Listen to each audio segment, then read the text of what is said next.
So in this video, I'm going to go over our dilution tab using this example BYND.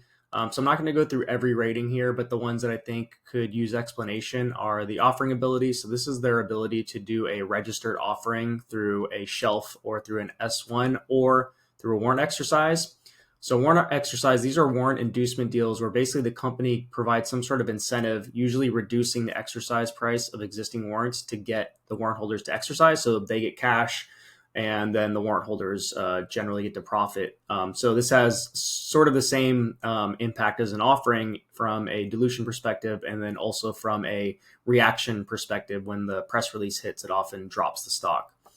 And then these are pretty self-explanatory. The commentary on financial condition is very important because it comes from the 10Q, and it's what the management is saying about their condition. And particularly if it differs from the calculated cash position, if they say, especially if it's a shorter period, it's very important to make note of that, because that sort of overrides the calculation if they say, for example, they're going to run out of cash in a month or two.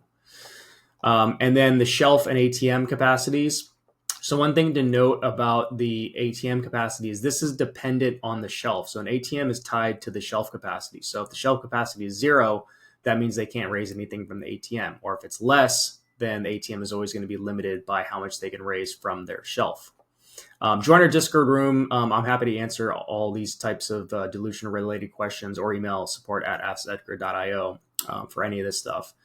And then for the warrants and convertibles, we use this color coding system just so you can easily scan to see what's potentially in play. So red means that it's more than 100% out of the money. So more than twice what the exercise price is. So for example, the exercise price is more than double the BYND current price. So it's way out of the money. So that's red. Now, if it's less than double, so for example, if BYND is trading at $1.50 and the exercise price is 2, that would be yellow.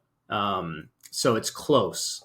And then if it's green, that just means it's simply in the money. That means it can be converted or exercised for a profit.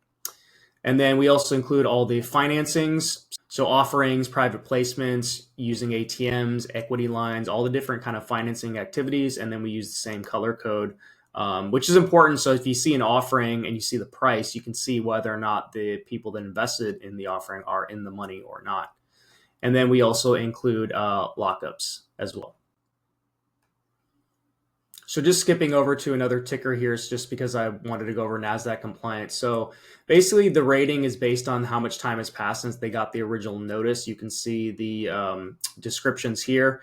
And then also it's important to see what has been said. So this is being pulled from the latest filings. So you can kind of see what the latest management update is on that specific condition. So you can see how risky it is in terms of if there's any delisting risk, or if there's any risk of them doing a reverse split, things like that.